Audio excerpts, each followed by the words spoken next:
سلام خدمت شما. امروز عید است و ما آمدیم تا با رسوم و عنعنات مردم خویش شما را آشنا بسازیم. ملتی افغانستان عید آمده، عید رمضان و سعید آمده، عید آمده. مسلمین گویید هزاران مبارک، چون از بهشت نقل و نبیل آمده، چون از بهشت نقل و نبیل آمده.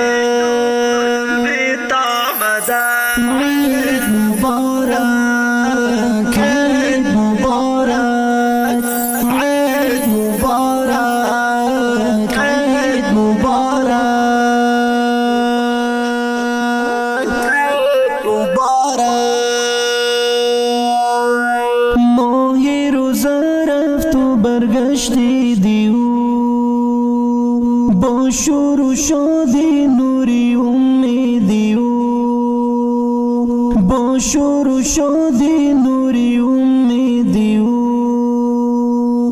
ای هموطن عید تو تبریک بدا، ای هموطن عید تو تبریک بدا. از آزادی دست مژده نویدی و از آزادی. چه خود معرفی کنین در ابتدا؟ سلام عرض ادب خدمت شما. احمد شاه بشارت، یک تن از اهالی مسجد ابوذر غفاری واقع سر دوره. جناب استاد، روز اول عید چطور گذشت؟ الحمدلله در یک فضای صلح امنیت نماز اول ادا کردیم دیگه. بعدا خدمت دوستایی که حق داشتن بزرگ بودن در خدمتی از با رفتیم، انشالله به خوبی گذشت. در رابطه بر جمع شدنتان و رسوم میشه یکم معلومات بتین؟ خب طبیعی است که ولایت کندز یکی از ولایت‌های بسیار باستانی که در قسمت فرهنگ، احیای فرهنگ یک جایگاه خاصی را در خود جا داده دیگه. معمولا روز دوم عید اختصاص داده شده و اهالی مسجد که گرد هم جمع میشن و گرد یک سفره عید دیگر روز دوم با هم یک جای سپری میکنن. ببین که امروز خوش و خندان شدم، ملتی افغانستان عید آمده، عید رمضان و سعید آمده، عید رمضان و سعید آمده. مسلمین گویید هزاران مبارک، چون از بهشت نقل و نبیل آمده، چون از بهشت نقل و نبیل آمده. عید مبارک، عید مبارک، عید مبارک، عید مبارک. اسم عبدالرحیم، یک تن از اهالی گذر ابوذر غفاری. دیگه ایده برای شما هم تبریک میگم از طرف شما به تمام ولایت کندز، برای مردم میسه پیدا به همگی ایده بر شما تبریک میگیم. روز اول عید بیخی یک سای امنیتی بود، یک عید بسیار خوش، یک عید بسیار با صمیمیت تیر کردیم. ما روز اول عید خو جایی که مثلا کسایی که بوی سفید بود، بزرگای ما بود، بالای ما حق داشت، رفتیم رقص ادا کردیم.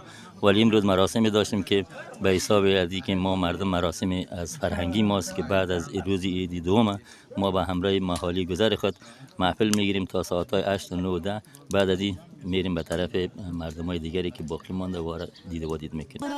چون از بهشت نقل و نبیل آمده، چون از بهشت نقل و نبیل آمده.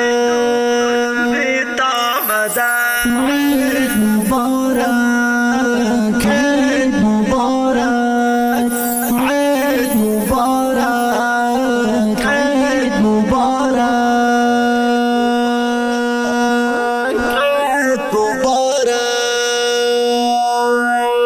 ملتی افغانستان عید آمده، عید رمضان و سعید آمده، عید رمضان و سعید آمده.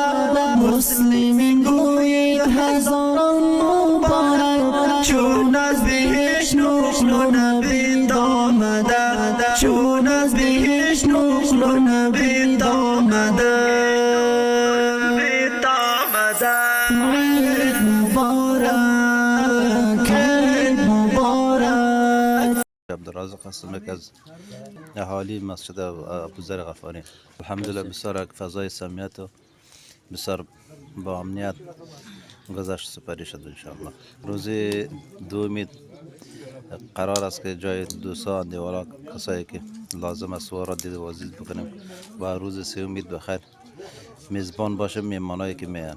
ملتی افغانستان عید آمده، عید رمضان و سعید آمده، عید رمضان و سعید